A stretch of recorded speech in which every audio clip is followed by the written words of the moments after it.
mean? Yes, Paul. I really like the way you dance. No, I mean it. So I figured we'd try this again. And for one thing, if you're going to change your name, why go from a Puerto Rican name to an Italian one? Because I don't look it. People say, you don't look Puerto Rican, you don't look Puerto Rican. But I am. So you figured you looked Italian? No. I just wanted to be someone new. So I became Paul San Marco. Why did you want to become someone new? Why?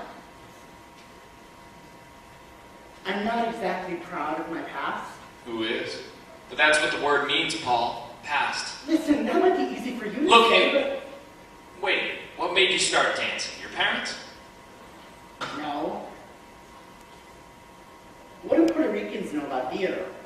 I mean, now we have Channel 47, but then we didn't have anything. But my father loved movies, and he'd take us all the time.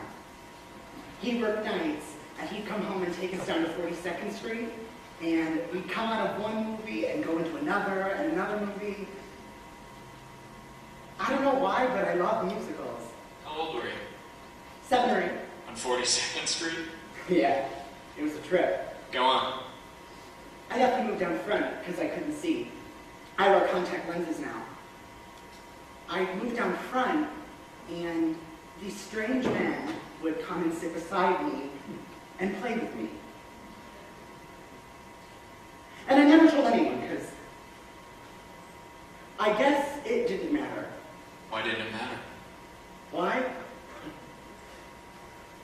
Look, Paul, if this is too rough for you, I have your picture and No, resume. no.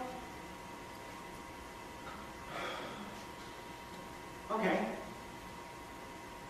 Well, from seeing all those movie musicals, I used to dance around in the street, and I'd get caught all the time.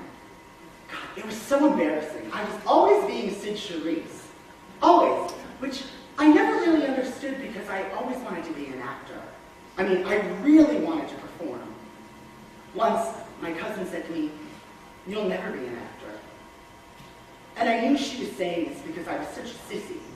I mean, I was terribly effeminate. I always knew I was gay. That didn't bother me. What bothered me was that I didn't know how to be a boy.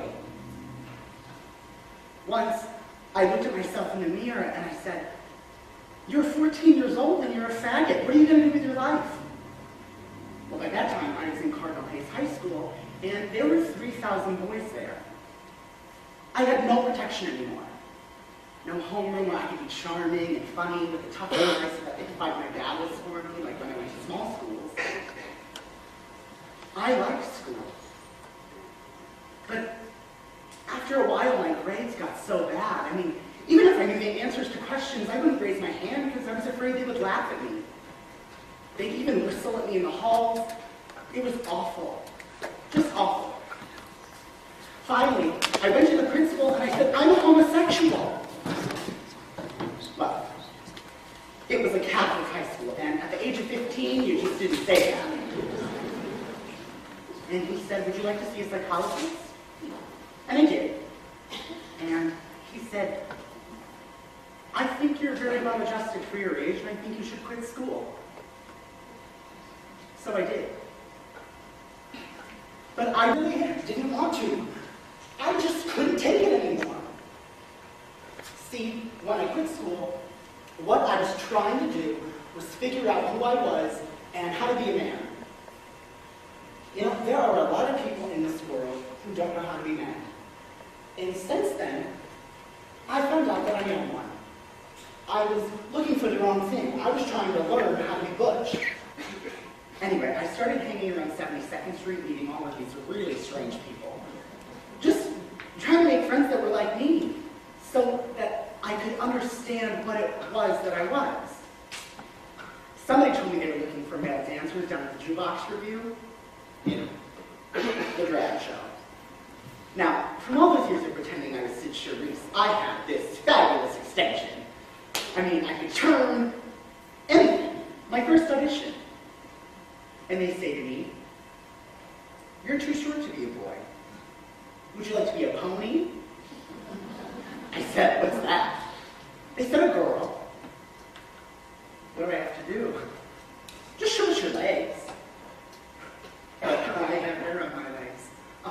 no problem. They took me upstairs and they hiked up my dungarees and put on a pair of nylon stockings and high heels. It was so freaky. So incredible. After the audition, they brought me back downstairs and they said, "You have wonderful legs." I said, "Really? Terrific." It's so strange thinking about all this. I mean, it was a whole lifetime ago. I was just past 16. Anyway, then there was this thing of having to hide it from my parents. That was something. Because I had to buy all this stuff, like shoes to rehearsing, earrings, makeup. And I'd hide it, and my mother would find it. I told her there was this girl in the show, and she didn't want her family to know what she was doing, and I was hiding it for her. She believed me. Well, I was finally in show business. I mean, it was the asshole of show business, but it was a job. Nothing to brag about. I had friends. But after a while, it got so demeaning. I mean, nobody at the jukebox review had any dignity, and most of them were ashamed of themselves and considered themselves freaks. I don't know. I think it was the lack of dignity that got to me, so I left. And I muddled around for a while. I worked as an office boy, a waiter, but without an education, you can't get a good job. We were at the Apollo Theater on 125th Street doing 4 shows a day with the movie. God, it was so tacky. But the show was going to go to Chicago, and my parents wanted to say goodbye, so they were going to drop my luggage off to the theater after the show. Well, we were doing this Oriental number, and I looked like Anime Wong. I had these great big chrysanthemums on either side of my head, and this huge headdress with gold balls hanging all over it. And I'm going downstairs for the finale, and who should I see standing at the stage door? My parents. They got there too early. I freaked.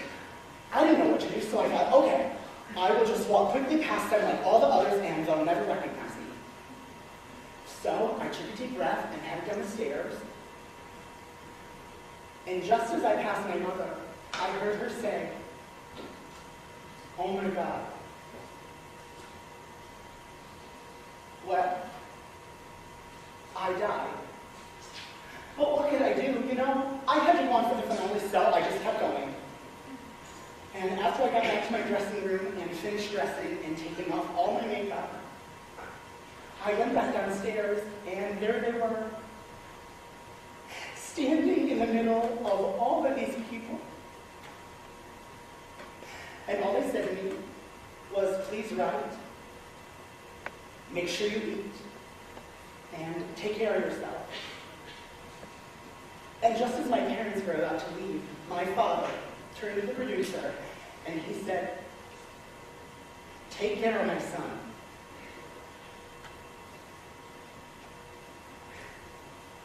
It was the first time he ever called me that.